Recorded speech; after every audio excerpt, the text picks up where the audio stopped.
Okay, I think we are good to go. Thanks everybody again for joining. This is Martina Iannuzzi. I'm EBAN EU Project Manager, and I will be your host for this webinar today. Today we're taking a deep dive into business angel investing in blockchain and distributed ledger technology with a special focus on the constraints to the uptake of these technologies. As a matter of fact, blockchain has entered the discussion of companies, institutions, finance people, tech people, and the general public. However, it still remains very mysterious for the large majority. We claim that the lack of understanding of the decentralized model, its mechanism, advantages, disadvantages, it's a key barrier that the innovation ecosystem to which we all belong here should try to overcome by gaining knowledge. The talk today is split into two sections. We will start speaking about a project whose mission is exactly to allow investors, entrepreneurs, and so on to gain knowledge about DLTs. Its name is DLT4ALL, and we as EBAN participate as a partner to this project.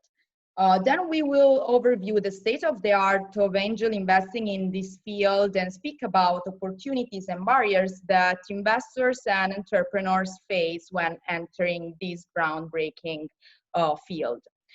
So without further hesitation, let me introduce our speakers. A big welcome to Saul Luca, who is professor at UNIC and director at the University of Nicosia and director at the Institute for the Future. She's been active on blockchain quite a while now and was nominated in the top 100 women in fintech in 2019.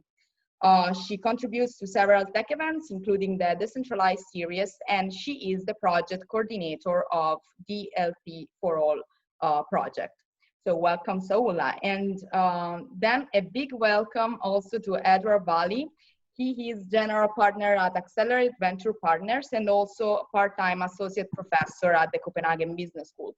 He is a blockchain expert, cryptocurrency enthusiast, and a venture investor. And he also collaborates with us, EBAN, in the DLT project.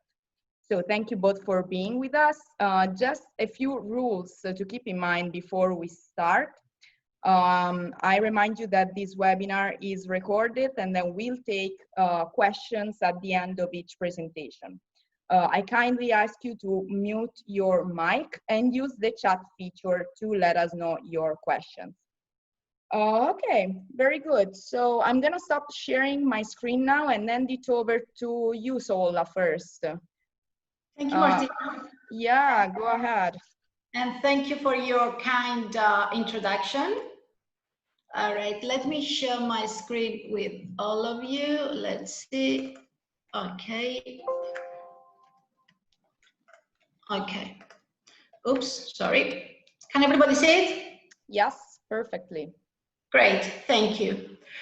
Well, thank you all for being with us at this seminar today regarding the project DLT4ALL. Please allow me to share with you a few words on what we're doing and what this project is actually all about. So, what are we trying to accomplish?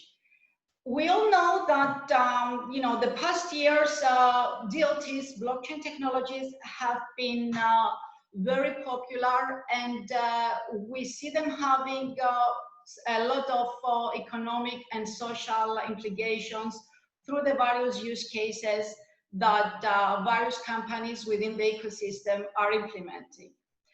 We have realized that there is a lack in the knowledge and in terms of DLTs and blockchain technologies and their potential and what they could actually accomplish by a lot of people as well at the same time. As University of Nicosia, we started dealing with these types of technologies back in 2013, 2014 by introducing an academic degree on digital currencies and blockchain technologies. So we have been aware of the whole educational system and what this actually is all about right now. And so within the consortium, what we tried to do at the time is to put together a set of modules that would assist the part of the ecosystem to learn more about these different technologies. And our target group was university students, researchers, entrepreneurs, active in the area, high-tech SMEs, and early-stage investors and incubator managers. And our aim was to co-create and deploy with our target groups actually an innovative curriculum using various means from online learning to face-to-face class-style courses using MOOC-style material and to maximize the impact and the benefit for all. The partners of the project include us, the University of Nicosia, Gnomon Informatics in Greece, EBAN, who is actually our host for today, the Southeast European Research Center in Greece, the University of Santiago de Compostela in Spain, the University of Torino in Italy, and Insomnia Consulting in Spain again, and Gomonex again in Italy. So we see quite a few countries being involved within the project, as well as not only academia, but also from angel investors to research centers to contribute to the whole project. What we have realized so far is that at the time actually we were submitting the proposal, and this is what we're trying to mitigate the gap in which we have seen that there is a lot of scattered and fragmented training across the world. And it is indeed a challenge to have content in blockchain technologies that is not that highly fragmented, and we need the content to provide a more inclusive perspective of all the different aspects of the technology, integrating it from different perspectives. And besides this problem, we have realized that a lot of institutions, even today actually, almost 2 years after the proposal was submitted, a lot of institutions still do not have adequate material to teach their students. There is not enough training out there for the people to get out and learn what is required for them according to their needs and requirements. The thematic priorities that we identified at the time was peer-to-peer database design, encryption techniques, consensus mechanisms, digital signatures, property rights, smart contracts, distributed autonomous organizations, and blockchain-based decentralized applications. So we have 8 different modules that cover a lot of the aspects, if not all, well, not all, I would say most of the different aspects of blockchain technologies and DLTs. But at the same time, we decided to add another introductory module on what are actually blockchain technologies, so that we cover, we don't have overlap material in all the different modules. Each module lasts from 4 to 7 hours, depending on the topic that we have. And once all the different modules are being covered, then the person would be able to get, the person taking successfully these modules would be able to obtain a certificate issued by the University of Nicosia on the blockchain. As I said, the additional introductory course that we added afterwards into the project will last from 2 to 3 hours, so that we don't need to cover the same material over and over and lose precious time from the rest of the material that we need to cover in the other modules.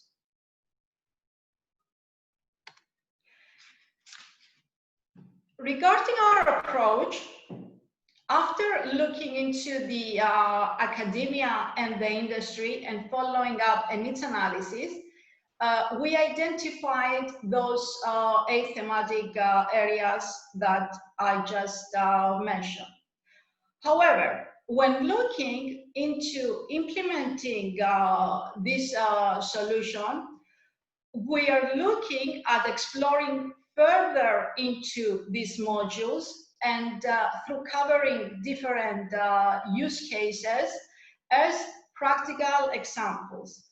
The use cases will cover from fintech to healthcare to how to issue certificates on the blockchain. In addition to the individual use cases that we are covering in each course, we decided to have also a horizontal module that will cover basically all the different areas in a specific module. The use case that we decided to use for this is one in the healthcare, as that can cover from the peer-to-peer to the DAOs to the smart contracts and so on. So we are using a more personalized methodology by looking at the different target groups and through the utilization of gamification and role-playing techniques. We are using MOOCs, as I said, MOOC-style methods online and face-to-face learning.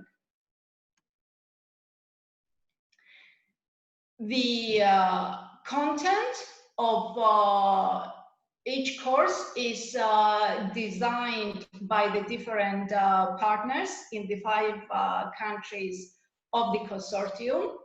We're at the stage where we have actually designed and developed the curriculum through the assistance of the target groups by having labs in the various countries and discussing with our target groups the specific content that should be covered within every module. We're using the online and offline methodologies as discussed with experts along with that. And we're now at the point where the content is actually being created by the partners. We decided to create the content in 3 different phases. We are now at the second phase of creation, where we're going to look at everything and what if we are missing anything, and obtain also the feedback from you all that are with us today. These different workshops, like the one that we're having today, will be organized in all the participating countries by all the partners, so that we obtain the required feedback to fit into our content. So we invite all of you, students, researchers, angel investors, to download the curriculum, provide us with your feedback for every individual module, and we'll look forward to hearing from you. Thank you all. I will stay a few more minutes if you have any questions. Unfortunately, I have to go into another meeting, but I will stay with you for the next 5 minutes in case someone has a question. Thank you. Thank you, Saul.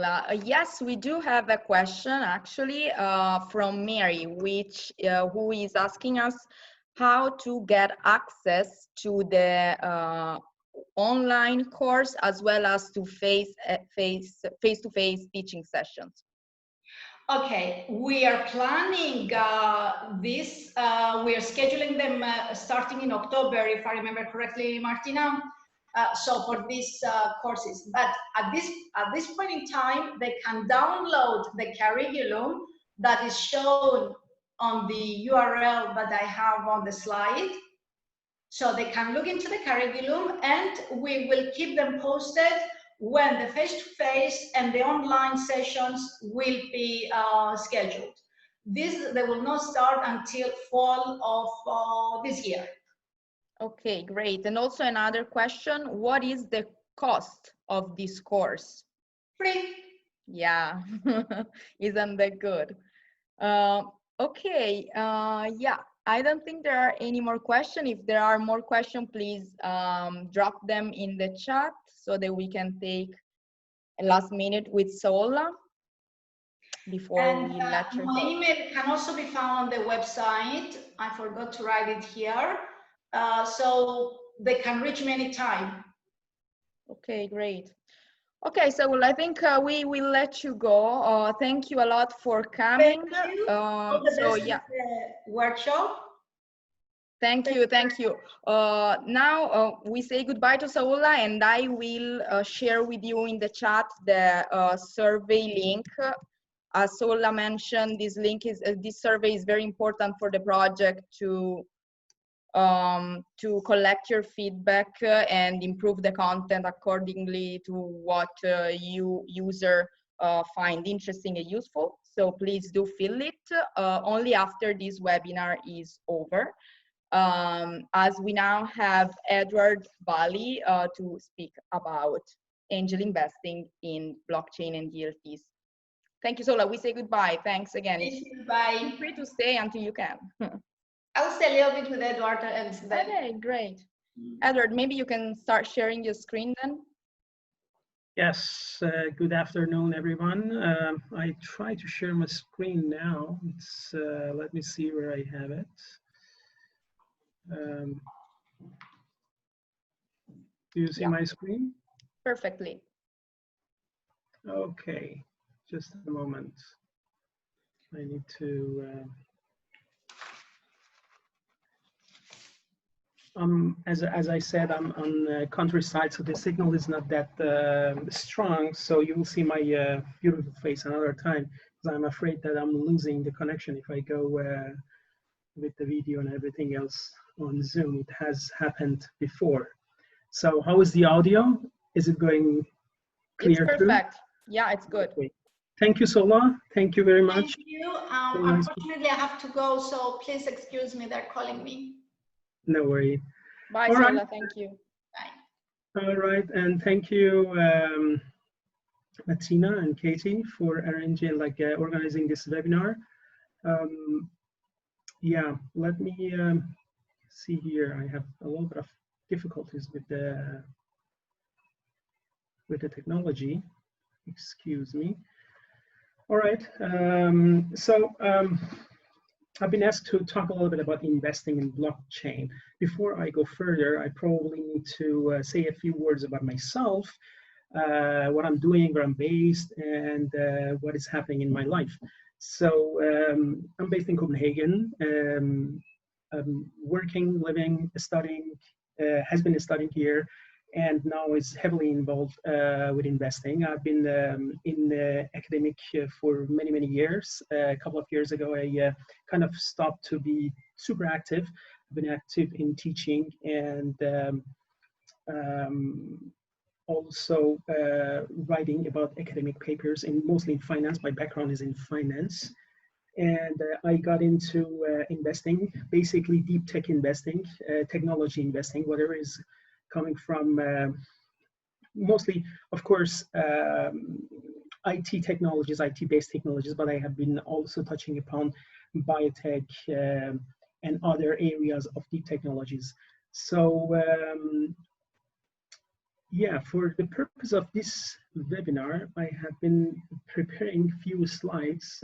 I think I have too many maybe, but before I go further, I need to show you this disclaimer, which is yeah, basically saying that whatever I'm saying here is not an investment advice. Everything is for educational and informational purpose. And yeah, this is the regular stuff you should know. So I started to dive into blockchain and got attracted into the whole crypto space and the technologies behind when I first saw this paper of Satoshi Nakamoto. Everybody, probably many people know this by now, and it has been providing a notion about the system for electronic transactions without having a sort of being relied on trust, like basically creating a trustless economy around it. That was a starting point for me. I saw this paper in 2010, and immediately I got attracted into the space and start diving into Bitcoin and try to look at the blockchain and try to understand what the heck is going on. And since then, I've been like on and off investing in and out in crypto, blockchain, startups, whatever you come around, and being advisor for various startups, touching upon some of the ICOs and so forth and so forth. So I need to give you a small introduction about the whole area, which is starting with distributed ledger technologies, which blockchain is actually one type of these sort of technologies. It's all about storing, distributing, and facilitating exchange between users not knowingly knowing each other. So why should we learn and invest in DLTs? It has been said that this is pretty much a transition economy we are talking about, and the community around it is growing hugely. Many businesses and business models are getting invented day by day. I experience a lot of businesses, a lot of industries getting into blockchain and trying to understand DLTs and trying to understand how they can utilize these sort of technologies. So what is blockchain? Blockchain is simply an open distributed ledger that can record basically transaction between independent parties in a permanent way. And there are various types of blockchain. There are public, private, hybrid. The public ones are pretty transparent, not necessarily that safe. In contrast, you have private blockchains, which are pretty much safe and not that transparent. And then you have the hybrid, which is trying to revenue from both world of public and private blockchains. There are some examples of public blockchains. You have the Bitcoin network, you have the Ethereum network, and then there are various companies that are trying to create a backbone, the engine for a private blockchain systems. And the hybrid ones are basically more or less companies which are providing services in this area. We will touch upon that a little bit later. So why is blockchain relevant? Blockchain is relevant because it's solving a very specific problem called double spending problem, which is particularly relevant for digital goods whenever you want to create a sort of trustless economy. We see more and more banks actually, they say there is 90% of European and US banks are entering into the space and trying to researching blockchain. There are heavy investments in blockchain space. IBM is investing more than $200 million in researching blockchain and becoming one of the flagship of blockchain service providers. When looking at the relation between cryptocurrency and blockchain, there is a very nice analogy I found. I thought maybe I should share it with you. If you look at cryptocurrencies and consider those as cars in this whole ecosystem or environment, whatever you can call it, blockchains are the engines. Yes, cars can use engines, but the engines can be applied to many other areas. And those areas, an example of those areas could be digital identities and creating safer copyright protections, creating more transparent digital voting, and so forth and so forth. Blockchain has been applied to many, many industries, both in cross-section of industries and sectors, from financial services to insurance to healthcare. And you see a lot of companies are entering into a space and becoming more and more heavily invested into applying blockchain into their daily businesses. How does the market size of blockchain businesses look like? I found this stat or projection from Statista, which has been publishing this recently, saying that you will see a huge increase in market size of blockchain investments, particularly in 2025. You will reach around $55 billion in market size. Now, my background is in finance, so I don't believe much on what I see from one source. So I need to go to multiple sources to verify the same thing. So I thought maybe I should share it with you. I was also reading a report from Portlinger, which is also projecting and writing about market share and market size of blockchain industries. This, again, we see around $57 billion by 2025, and a huge growth rate year by year. This is also happening when we are looking at design market research, which is also projecting more than $50 billion in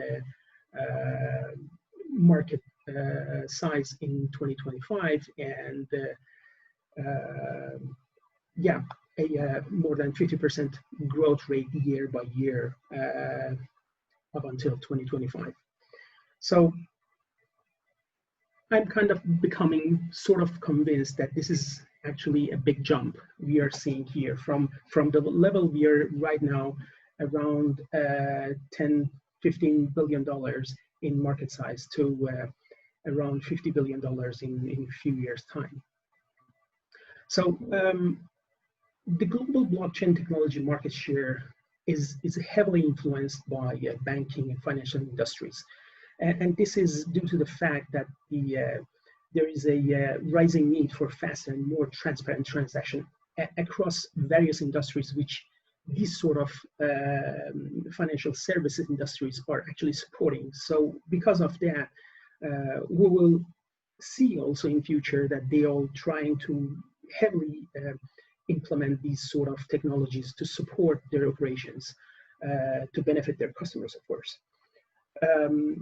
So what are the relevant trends in 2020 and beyond? I've been like cherry picking a little bit here and there for you. There are many proposals for which sort of trends we are seeing in future in regard with blockchain and blockchain technologies. Some of the most relevant ones for investors are probably paying attention to that because of the corporate interest. We will see a huge win for blockchain startups because they need to source this knowledge somewhere from, and they don't have this knowledge in-house. So when things are getting institutionalized, they actually really need to look around and see what is out there, and probably go and shopping a little bit. Other trends worth to pay attention to is the tokenization, of course. We will see a lot of tokenization. People has been like working with the tokenized asset, not necessarily securitized asset, but many are actually pointing at in future we'll see a lot of securitization based on blockchain technology. So that could also be another area to look into. What are the biggest blockchain companies in 2020? We see there is a huge value creation in blockchain space, from companies which are providing hardware to companies which are providing exchanges of like currency assets and so forth, even though banking. We are talking about multi-billion-dollar industry, and many of these companies are obviously unicorns by now. Frost & Sullivan has been creating a very nice way of looking at the whole space, mapping the space. We see there are blockchain startups of course, in the mining industry. Bitmain is the biggest one, and we see, of course, in the payment industry, the media industry, and various subsectors of financial services. Blockchain is existing and breathing day to day, and then more and more people are trying to understand how does it work, how they can create more solid blockchain services, blockchain solutions, and apply it to their operations. This is a very good view of what has been happening. I guess this one is from 17 or 18. Of course, the space has been changing a little bit, but it's a good overview about the landscape of how these companies are placed on their various sectors. There are, of course, promising blockchain companies. Here we are talking about companies which might have a potential to become a unicorn in future. Right now they are multi-million-dollar companies.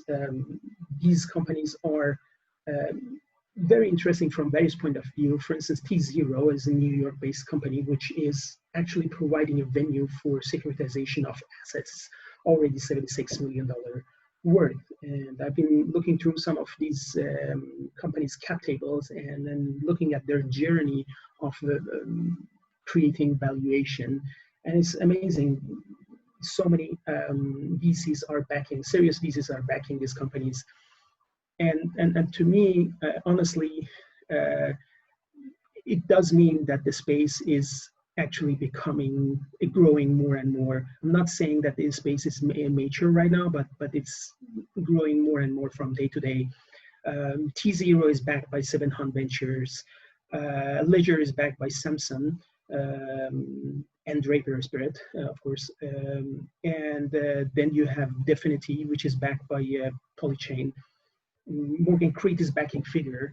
So some of the serious players are actually in the space. We see institutions are entering into the space and trying to invest in startups and picking up the startups where they are having a low price compared to other industries. And when you consider the technology, the sort of the weight of technology they are providing, I would say, in my opinion, you are actually paying a very low price for something which could have a high potential value in future. So how to invest in tech startups? I've been using this framework from Venture Base Camp, which is a nice one, giving 15 various ways of looking at the company. But one particular important thing here is paying attention to the systems which the engines are created around. Like, are they sustainable enough? Those are the things for me when I'm looking at, of course, beside the team and the roadmap and the normal stuff, the usual suspects in the way of evaluating company, market opportunity, you name it. But when we are talking about tech startups, to me, it's very important to know if we are having a system which is sustainable enough, and does it actually solve a real problem in a sustainable and continuous way. Another way of looking at it, to select good blockchain projects, I normally follow this template here with the 10 criteria and some of the red flags. To me, it's very important, for instance, to look at the timing. Why is it important for the solution to get introduced at a certain point of time? The other stuff is, do they have competition? Do they have healthy competition? Because if they don't have any competition, that could also be a small red flag for me.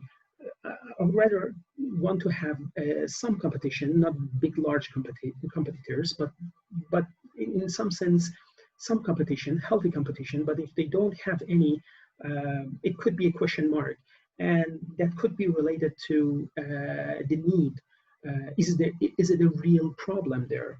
So do they offer a real problem for whatever they are offering? Some of the red flags which I've seen during times are from projects which are trying to guarantee returns, insane goals, and or projects which are on the front end looking very nice and everything is very nice, but when you're asking about the developers, the development team, and everybody else in it, you will when you're deep diving into the knowledge they have, it's actually lacking. It is a very low level technology development they are providing, and sometimes I've seen companies which are trying to provide anonymous developers, like a series of anonymous developers, and say, okay, these are all developers and they are based wherever they are based, and we don't control them.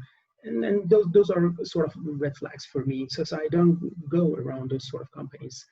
When I'm looking at trying to find like deal flows and source deal flows and finding good companies to look into, I mostly start with Crunchbase. There is a nice database of funded companies, even seed-funded companies, when you can browse through and try to evaluate yourself and see what you like to invest or what you prefer to like get in touch to. There are various sites providing, both in Europe and in US and other part of the world, a list of biotech startup, blockchain startup. Yeah, I'm kind of, I just had a introduction about, I made an introduction about biotech companies because I'm also involved in the biotech company. So sorry. So there is a huge database of startups in blockchain space in Europe, provided by Chain Europe. It's actually Signature Venture, which is providing. There's a list of around, I guess, 700 companies. You can also dive into some of these companies and try to look at which categories they are belong to, what they offer. Some of the companies are actually pretty nice, and there's a good team around it, and they are actually providing a very good solution for the whole space. Sometimes too early, but if you get to know the space, you will realize, okay, this is maybe not bad.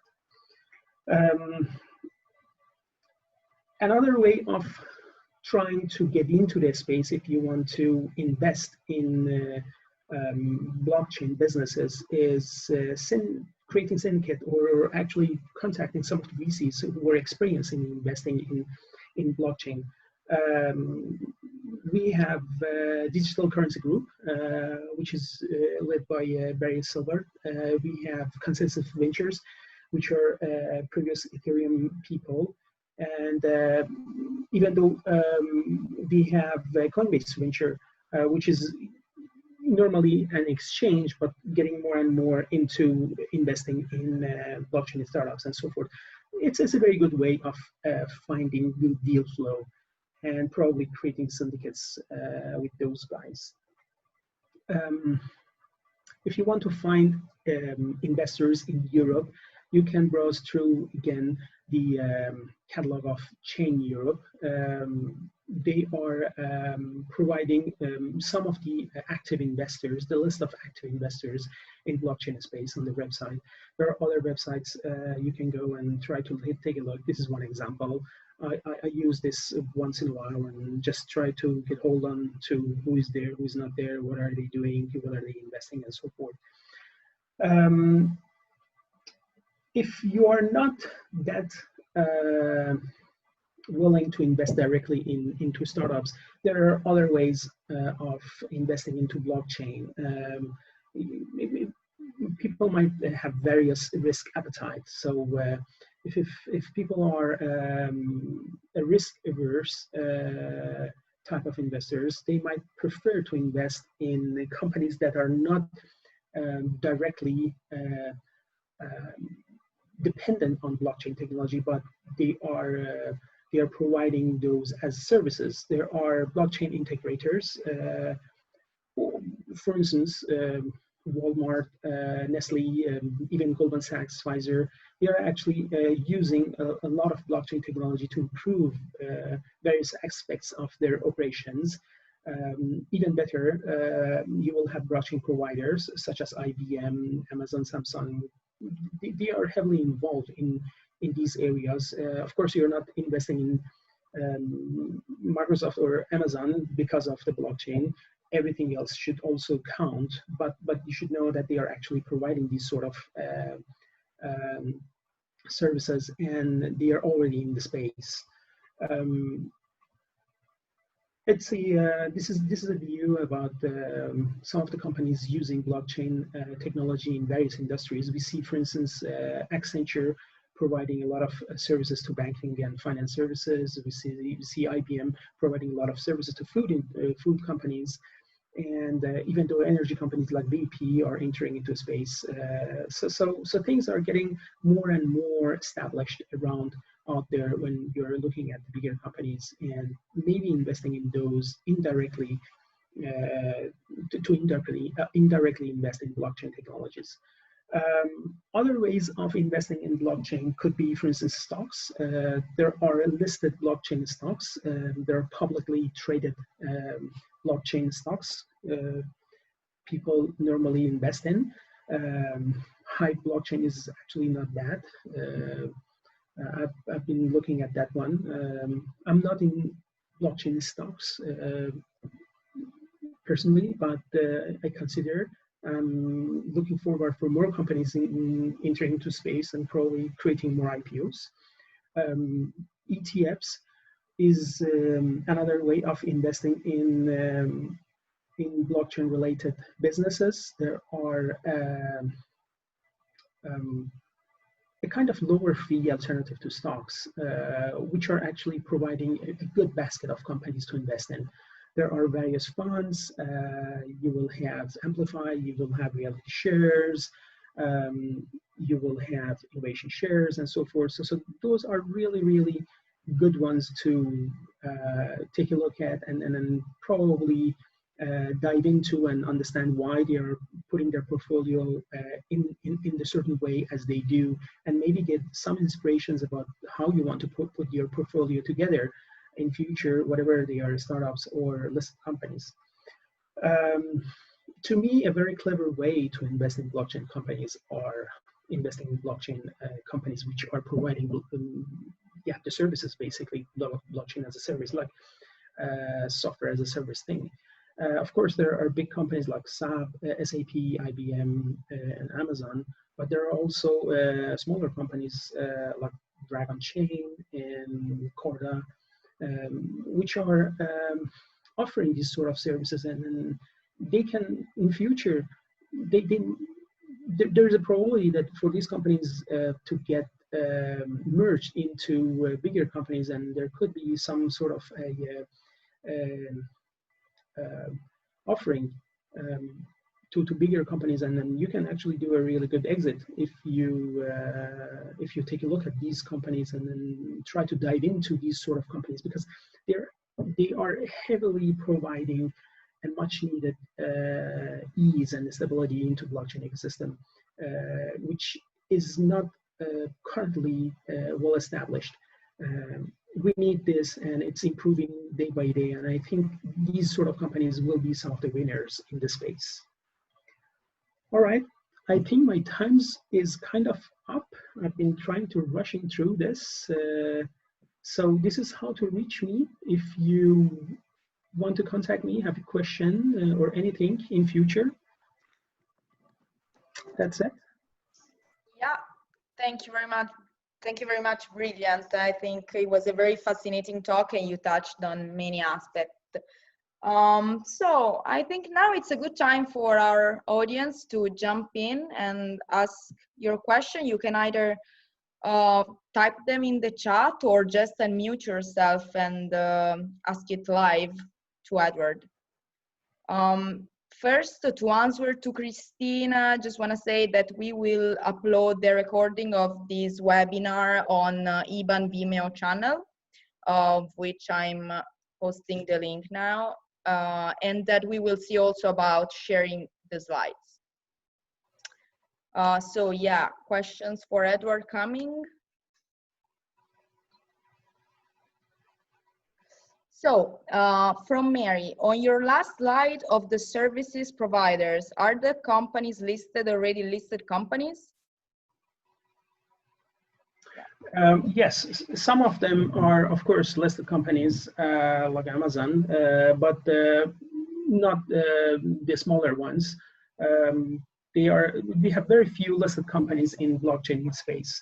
So, and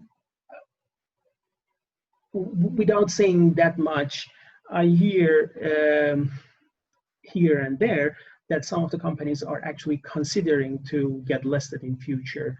So not many smaller companies which are providing blockchain as a service are listed at this point. Yeah, thank you. Another one, should startups using blockchain be perceived as more or less risky by investors? That's a very good question. Depending on, I would say it's depending on how you define risk and what is your risk tolerance. So if you are generally risk aware toward deep technologies and technologies as such, you probably should consider applying blockchain as a risk, because you first need to understand how a system of blockchain is put together for a particular company or provided by a particular company, because blockchain systems differ from each other. I would say if you don't gain enough knowledge of the technology itself, or if you don't have access to experts, people who can provide you honest and unbiased knowledge, at least some of it, you should consider it as a risky affair, because you need to understand the technology behind before you go in. As said, the usual suspects, the team, timing, market, whatever, it can look good. Like people who are, we are talking about clever people who are dealing with these sort of companies. They are very good at marketing. They are pretty good at creating a good looking business. But when you are looking into the company, deep diving into the business, sorry, the technology itself, you should question some part of it, and you should be able to question. If it's not the case, you should consider it as a risky business. But if you are able to get hold on understanding the business, like the technology itself, or finding consultants who can help you,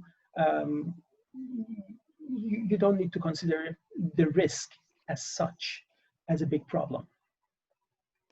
Okay, thank you. We have many questions flowing. Okay. So hold on. First of all, to Thor, does there exist? Sorry, do we have time, or? Yeah, I think we can spend 10 more minutes if you are available. Sure, I'm available. Okay, good. So hold on, I lost it. Yeah. Does there exist ATF for blockchain and DLT technologies? Sorry, say it again. Does there exist ATF, exchange trade funds? Yes, that was the thing I was showing on my slide 28. So you have a list of some of the ATFs. Sorry, ATFs or ETFs?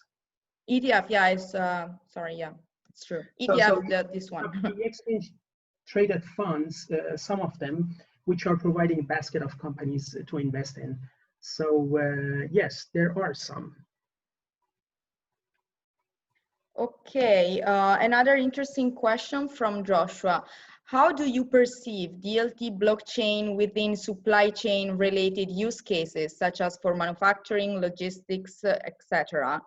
Are such DLTs investment more secure in your eyes versus fintech use cases? I didn't get the whole question because it was like, can you repeat it again? Sure. Do you perceive DLTs within supply chain use cases more secure than versus fintech use cases, such, for example, in manufacturing, logistics, distribution, and this kind of applications? It's a very good question and difficult one to answer.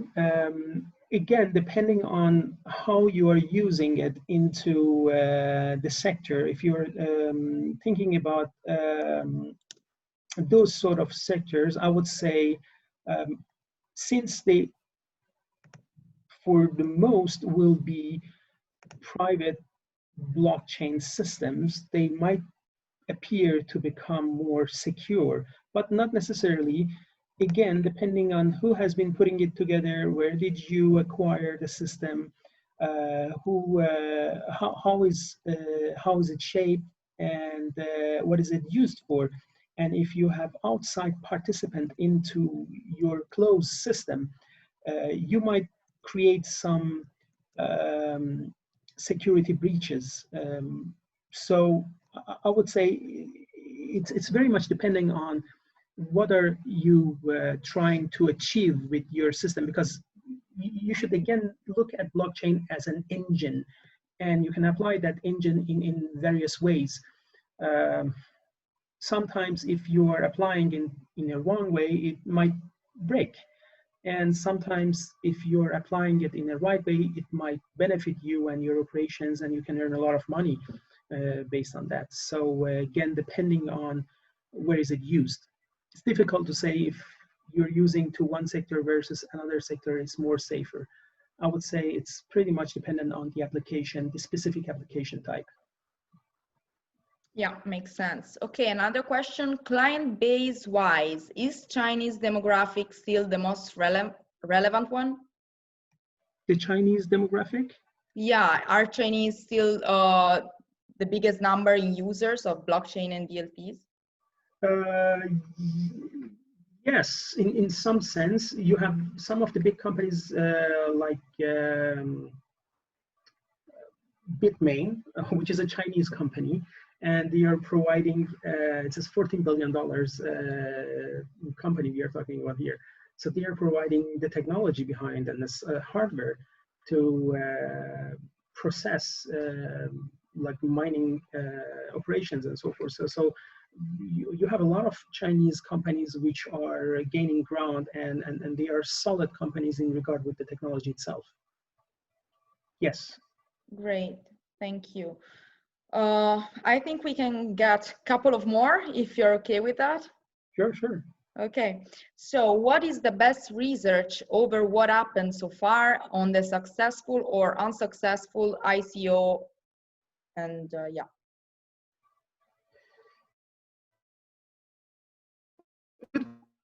Question, or if I can find a good research out there. There are many blog posts and even books written about ICOs, but ICOs are kind of probably on pause until the regulation has been hitting in and establishing itself. So not many ICOs are happening at this point of time as we speak. People are considering to do security exchange, security token offerings, but those are also a little bit on hold. So more and more companies, we see more and more companies getting into startup type of offering, like attracting angel investing, VC investing, and so forth. So the days of cryptocurrencies getting traded and funding a project is not the same as it was for a couple of years ago. I don't know if that's that's an answer. I think so, yeah.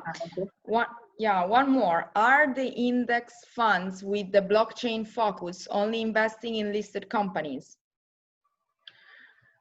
Actually, I have seen some of the index funds which are not investing in listed companies, but normal, that's not a normal thing. So they are investing in listed companies, but there are some which are not. Okay. Majority invest in listed companies. Okay, good. This is the last one, okay? So how is the startup environment of Europe for Indian promoters? So, I mean, is Europe looking for cross-border opportunities or is looking at the inside market, let's say? From the people I know and I'm speaking with, they are definitely looking to cross-border transactions. So, and European businesses and investors would really like to look into other continents, other countries. I was talking with a friend who was like looking into blockchain companies in Africa, and there are huge base of highly educated blockchain developers out there, which you can tap into, and they can actually be very useful and very motivated in entering into a space and showing their skills. And this is something, these are the opportunities you shouldn't skip, and you should actually meet them with an open mind. So I would say a lot of my colleagues, people I'm talking to, they are definitely looking at the cross-border transactions. Okay. Okay, very well. Okay, I think we have just the last one. We are taking this last question and then it's over. What about standards for application development in various business sectors? Yeah, that's a very, very good question. That's a very, very good question. This goes back to where I'm trying to, I don't know if you can see my screen, about the clever way to invest in blockchain. Companies which are providing these sort of blockchain as a service are actually moving into creating a standard to create the technology as a backbone for blockchain ecosystem. So definitely standards are on their way. They are not that established as they are in other industries, but they are definitely on their way.